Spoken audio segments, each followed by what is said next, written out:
Yeah, it was out of Detroit and Washington for me, just with where I wanted to be.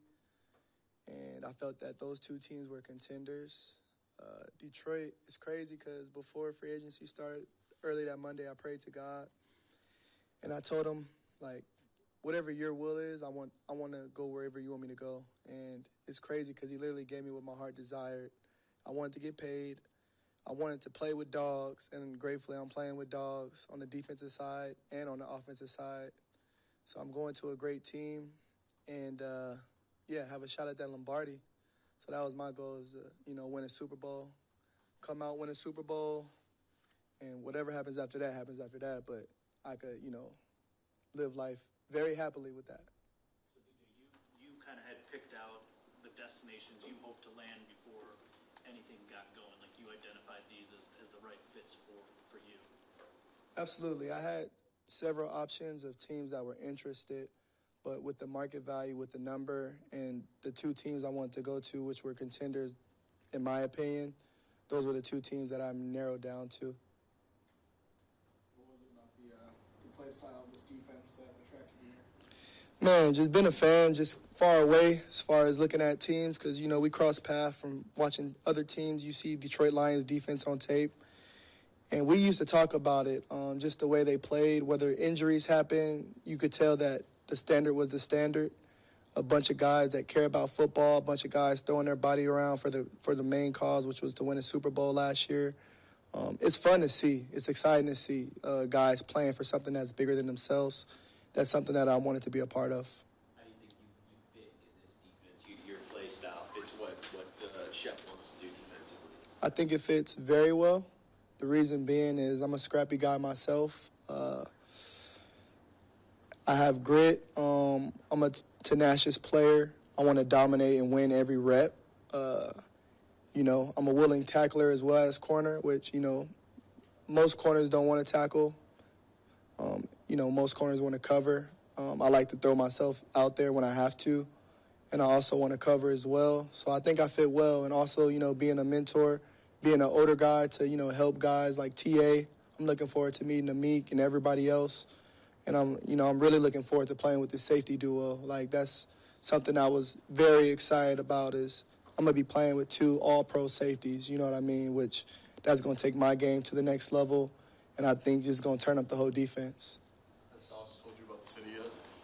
Nah, he called me when I signed, and he just said, I'm going to make sure guys look out for you in Detroit. But, we talked a little bit on the phone after I signed. This isn't a new situation for you. You went from your JUCO to Kansas State with expectations. You went from Seattle to New York Jets with expectations. You're coming in here with expectations attached to a contract. Why do you have the right mindset to just kind of drop into a new place and be who you are? Yeah, I would say it's the standard that I set for myself. I made a promise to myself I call it empty the tank, to give my all. And once I'm done, whenever that is, whether it's after this contract, whether I play longer, I could, when I'm done playing, I want to be able to say, like, I gave everything to the game. And that's something that I looked myself in the face and said, that's how I want to operate. And so it doesn't matter if I get paid. It doesn't matter if I'm not paid. I'm going to play the same regardless of whatever the situation is. That's just how I operate. We seemed pretty fired up when they signed you. A couple of 5'7" corners who play more like they're maybe 6'3", 6'4". What do you like about the idea of teaming up with Amik, and maybe how much of outside doubts about what you can do with your size fueled you in your career? Yeah, that's a great question. I actually met Amik today in the training room. I met him and Aiden, and it was just good vibes, great energy. This whole day has been great vibes and great energy. And he's a dog. Like, when you watch film, he's just a dog. You could tell he plays with passion. Something that you really can't teach. It's either you got it or you don't, and he definitely has that. For me, like the prototypical stuff, I kind of laugh at it now because, you know what I'm saying, it's 3 contracts later, and people still want to talk about if I could play on the outside. And it's like I've been dominating on the outside ever since I got my shot, which was in Seattle. So for me, it's more so about focusing on my process, and I feel like the results are going to speak for themselves. You were a good player before you got to New York. Probably you feel like you're a better player now. Where do you feel like you grew the most in those 3 years with the Jets? That's a great question. I would say just playing more ball. I feel like the more ball you play, the more knowledge you're going to seek. I would say in Seattle it was more of a zone scheme. I would say in New York we definitely played more man, especially this year, which, I love playing man. And, Lions love playing man, so I think it's a perfect fit.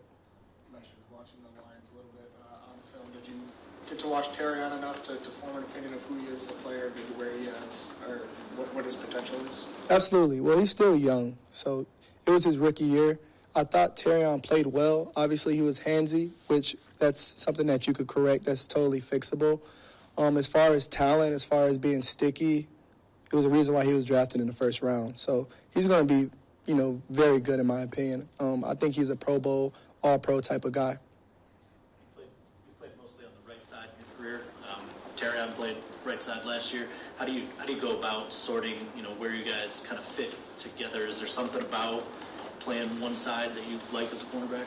Yeah, that's a great question. I would say, when I was in Seattle, that was just the side that I played, and it kind of just stuck there. Same as when I was on the Jets. Sauce played the left, I played the right.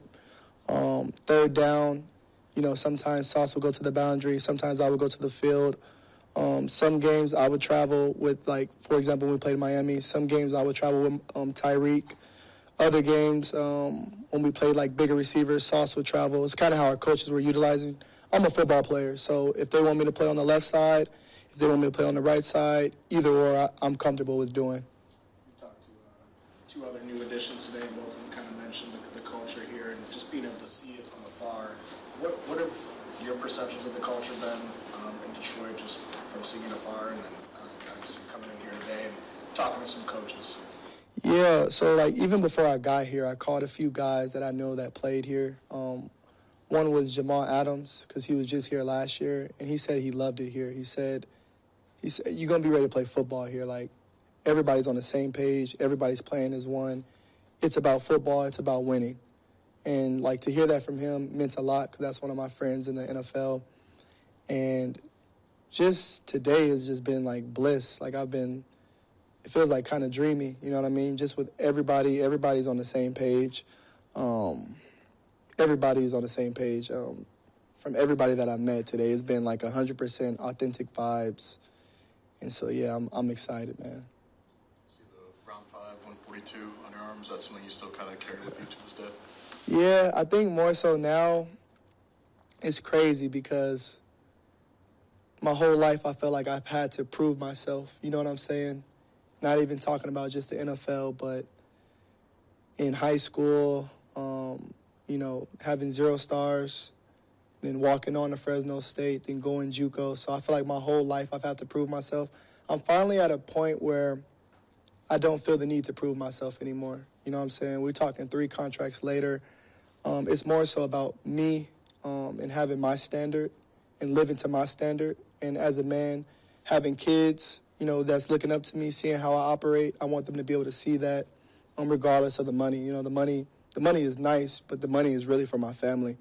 You know what I'm saying? I'm a pretty simple man, so I do like nice stuff, but I'm pretty simple for the most part. It's more so about my process, my system.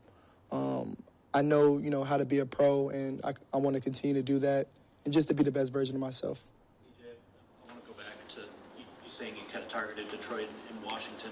You got a very nice deal, maybe a little bit less than some of the other guys at the top of the market, even though you were talked about in that same group. Did you take less to be where you wanted to be? No, it was the market value of what it was. It wasn't like a team that was a non-contender offered more or anything like that. That wasn't the case. You seem like a guy that maximizes kind of everything that you have. So what is it about your process that kind of gets you there? And I guess what do you kind of lean on in your daily routine that kind of helps you out? Man, I don't want to give away the sauce, dog. You trying to get the sauce, man. But my wife knows it's a deliberate process, from nutrition, from the way I sleep. And we about to be 3 under 3, so we're going to have them night nurses and them nannies on deck just to make sure I get proper sleep, make sure my wife gets proper sleep. No, sleep is important, just doing the little things, like hydrating. I play DB, so I got to make sure my feet are right, so wearing yoga toes, just doing, little stuff like that. Just taking everything serious as well, and by that is, when I'm in the weight room, I want to be, I want to have the greatest lift. Like, when I'm in the treatment room, I want to have the greatest treatment. When I'm in the film room, I want to have the greatest film session. I want to take the greatest notes. That's like my mindset. It's like maximize everything you do. When you do that over a certain amount of time, it stacks, it stacks, it stacks. And you have these consistent seasons, year in, year out. Even with injuries, when injuries is inevitable, it's going to happen. But how are you going to rehab after the injuries? How's your mental health after the injuries? Because, you know, I feel like when some guys get hurt, they kind of go into a mental funk, which is normal. And, you know, you could do that for a day or two, but then it's like, okay, you got to get back to the process of healing up, getting better so you can be able to play on Sundays. When you talk to other players, I guess, around the league or even, you know, when you were on the Jets, I mean, how much did it come up that, you know, Detroit is now kind of like a destination franchise? And like, do people talk about it as like a place like, hey, if it came to be where, you know, I'm a free agent, like this is a place Absolutely. I feel like anybody that's trying to win a Lombardi could see that Detroit's on that way, on that path to win the Lombardi. I believe you guys were like 14-3 in the regular season. So, I mean, we see it, especially when you watch tape, especially the DB room. We watch tape. We see guys that want to play. When you see corners throwing their bodies, when you see guys getting injured and the standard is still the standard, the defense is not really, you know, declining because the stars are out. That speaks volumes to the culture of the team, to the coaches getting the players ready, and you could tell everybody is like playing as one, coaches and players involved, which I think is rare in the NFL today. You mentioned the third contract a couple times. How much do you even still reflect on the journey that you've taken to get here, the hard road that you took? Or are you kind of past that sentiment and more of a present-day, future type guy now?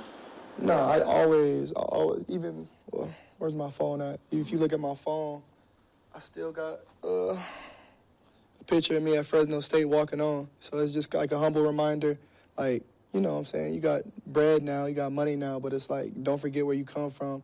Keep that same mindset. But that's literally my mindset. That's how I approach every day. What's your favorite thing about football? My favorite thing about football, I would say, is like, this is what I really love. It doesn't matter if you're playing a receiver that's $30 million a year, that was the first-round draft pick, or if you're playing an undrafted guy. Like, when you line it up, it's really about who's going to win this one-on-one matchup. It's really a chess game out there. Like, you watch film to understand your opponent, but, you know, they're watching film on you too, so they could change things, and you got to be able to, you know, like, change on the go. You go see the iPad after every what's it called? Not play, but after every session or whatever. Yeah, series, that's the word. My brain was like trying to find it. But yeah, after every series, you go to the iPad and see what the offensive coordinator is thinking. It's really a chess game out there. That's really what I love about it, is like win your one-on-one matchups at the end of the day. Did he catch the ball or did he not? So I love that about corner because it's really on you. Like, you can't blame anybody else but you. And I love that. I love putting that pressure on myself. Going up daily against guys like J-Mo or Amon-Ra? Oh, yeah. J-Mo's a guy. Amon-Ra's a guy. J-Mo is really fast. I actually, when we played them in New York for the first time, I had a PBU against him, but it could have been a touchdown, you know what I'm saying? He was floating, so he's really fast. Amon-Ra, I actually trained with him and his brother when we were out in SoCal. I believe he was at USC. His brother was getting ready for the draft with me. And, yeah, we were training. I met their dad, really cool guy. But just to see the success of Amon-Ra and how he's been balling, I'm really happy for him. He deserves it because he works hard. We know your story, the JUCO route and all that. Just, I guess, kind of a weird question, but why did you never give up? Like, what kept you going? Honestly, it was more so of I didn't have anything to go to. You know what I'm saying? Maybe if, like, you know, my parents were well off or whatever the situation was, maybe I would have did that, but it was nothing to go back to, you know what I'm saying? And I was determined to get my mom out of her situation, and I was determined to, you know, make sure she would be straight just with all the sacrifices I seen her do, and the way she carried herself through the midst of my mom's been through hell and back, to say the least. So I just felt like it was my due diligence to at least see how far I could take it. You're looking forward to mentoring some of the young guys, including TA. Who were some of the vets that wrapped their arms around you as you kind of getting started in this league? Yeah, I would say when I went to Seattle, I definitely started to really become a professional. I feel like my rookie year, I was around Richard Sherman, and he was giving me the game. He was giving me the knowledge, but my maturity and just my mindset at the time wasn't really, I was listening to him, but I wasn't really absorbing the information and utilizing it and using it. But when I got to Seattle, when I tore my pec, I got to actually not do training camp, and I got to just see how guys operated, and I got to ask questions. One of the big influences of my career was Bobby Wagner. He's a true professional, and that was one of the reasons why Washington was so intriguing to play with him. He was just a guy, just a professional, coming in the building at the same time, getting treatment, prehab. After the games, I used to be really sore after the games, and I'm like, how are you guys getting back so quick? He would literally, after every game, whether it was home or away, go in the hot tub, cold tub, contrast, hop in the sauna. I'm giving away some of the sauce. But just to give him an extra day to be healthy, because he's always durable, which is very important in his game. So he was a big influence, same as Quandre Diggs, playing with him, playing with Jamal Adams. Even Steve Dunbar, very smart. He was one of those guys that played offense, so he would kind of tell me what offensive coordinators think, and the stuff he was saying was actually working in training camp. Like, he was like, watch them 2x2, they're going to run seams, they're in the logo area, just little stuff. But he was very, like, smart. And so I started kind of learning from him as far as what offenses are trying to attack in these formations. So I would say those guys. No, for sure. Thank you so much.